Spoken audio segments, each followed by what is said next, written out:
J'aimerais te poser cette question. Quand est-ce que tu te lèves? Beaucoup d'entre nous, nous avons des difficultés en fait à nous lever tôt. Nous avons des difficultés à programmer l'heure à laquelle nous allons nous réveiller.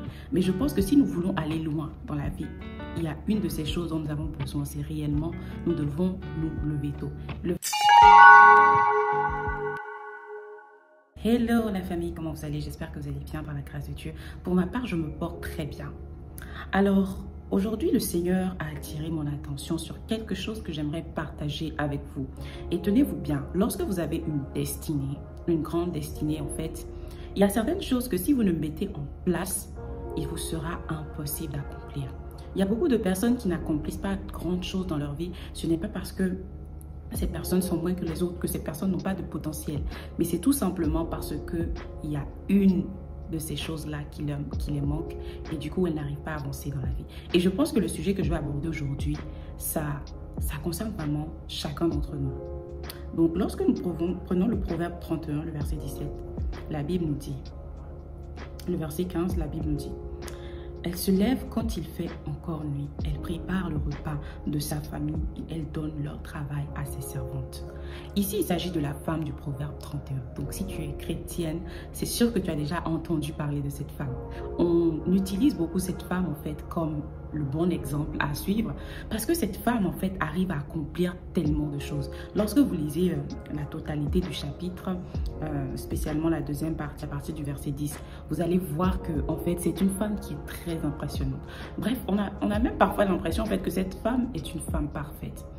Et lorsque je pense que ce verset est une des clés, en fait, qui nous donne pourquoi, en fait, comment cette femme a réussi en fait à faire tout un tas de choses, alors que beaucoup d'entre nous, nous avons des problèmes à accomplir beaucoup de choses, parce que nous pensons peut-être que nous n'avons pas le temps, c'est compliqué. Et justement, dans le verset 15, comme je viens de lire, on dit qu'elle se lève quand il fait encore. De poser cette question, quand est-ce que tu te lèves? Beaucoup d'entre nous, nous avons des difficultés en fait à nous lever tôt. Nous avons des difficultés à programmer l'heure à laquelle nous allons nous réveiller. Mais je pense que si nous voulons aller loin dans la vie, il y a une de ces choses dont nous avons besoin, c'est réellement, nous devons nous lever tôt. Lever tôt, il y a certaines personnes qui se lèvent à 5 heures, certaines à 3 heures, mais je pense qu'en tant que fille de Dieu, nous devons avoir une heure que nous puissions fixer. Et vraiment, ça nous parle à tous, moi y compris. Nous devons réellement fixer une heure à laquelle nous savons qu'à cette heure-là, je suis debout. Parce que ça va nous permettre en fait d'avoir une perspective sur la journée. Parce que lorsque tu prends la femme là, la femme du proverbe 31, tu vas voir qu'elle a beaucoup de choses à accomplir, mais elle arrive à les faire en fait. Et je pense sincèrement que c'est à cause du fait déjà qu'elle se lève tôt, parce que elle sait que si je dors trop, je n'aurai pas l'occasion de pouvoir faire certaines choses. Donc, je nous encourage vraiment en tant que femme à réellement arriver à ce niveau où nous avons une heure programmée pour nous lever tôt. Et ça nous aide aussi dans la discipline. Présentement, je suis en train de lire un livre qui s'appelle le Miracle Morning. Je n'ai pas encore terminé, mais je recommande ce livre en fait à chacun d'entre vous qui avait des problèmes aussi dans la discipline, dans le fait de se lever tôt. Je pense que c'est un livre vraiment ressource pour vous donner des conseils en fait pour vous lever tôt. Et quand on continue, on dit elle prépare le repas de sa famille et elle donne le travail à ses servantes. Alors, à quoi vous fait penser en fait ce passage, cette dernière partie du verset? Personnellement, ça me fait penser à l'organisation. J'ai étudié ou j'ai lu sur la vie de beaucoup de personnes qui réussissent et en général, ce sont des gens qui sont organisés. Pourquoi? Parce que le temps qu'on nous donne, nous avons tous une journée de 24 heures. Mais la différence, c'est que certaines personnes qui vont justement organiser ces journées-là vont pouvoir faire le maximum dans la journée, vont pouvoir être productifs dans la journée. Et donc, à long terme, ça va permettre à ces personnes-là de pouvoir accomplir leurs objectifs parce que justement, ces personnes-là ont tout organisé, elles ont tout prévu en fonction de ces objectifs. Donc, en début d'année, j'ai parlé ici de vision. Il n'y a pas d'accomplissement de vision sans discipline. Il n'y a pas d'accomplissement de vision sans organisation. Parce que ce qui va se passer, c'est que tu auras tellement de choses que tu dois faire. Mais finalement, c'est comme si en fait tu marchais sur un tapis roulant. Tu n'avances pas parce que les choses ne sont pas mises en séquence d'une certaine manière à te permettre d'aller dans ta destination, à te permettre d'aller là où tu dois aller. Donc, je nous encourage, chacune d'entre nous ici, à prendre exemple sur cette femme. Peut-être qu'il y a certaines personnes, comme je le disais ce matin sur Instagram, et si tu ne me suis pas encore sur Instagram, n'hésite pas à le faire. Le nom de la page, c'est La Génération Esther. Donc, je disais en fait qu'il y a certaines personnes qui sont naturellement douées pour être organisées dans leur vie, pour être disciplinées dans leur vie. Mais heureusement que ça s'apprend. Ça veut dire que si tu n'es pas discipliné à la base, ce n'est pas grave en fait, tu peux apprendre. C'est comme toute chose en fait. Tu peux apprendre à devenir organisé, tu peux t'améliorer en fait dans ton organisation. Donc ne te dis pas je n'arrive pas. Et en tant que fille de Dieu, il y a quelque chose que nous avons de spécial, c'est le Saint-Esprit. Donc le Saint-Esprit va justement t'aider à faire ces choses en fait dont tu n'es pas capable. Et il y a un passage dans la Bible qui nous dit que le Saint-Esprit est un esprit de contrôle de soi en fait, de discipline. Donc ça veut dire que le Saint-Esprit a cette capacité de pouvoir t'aider.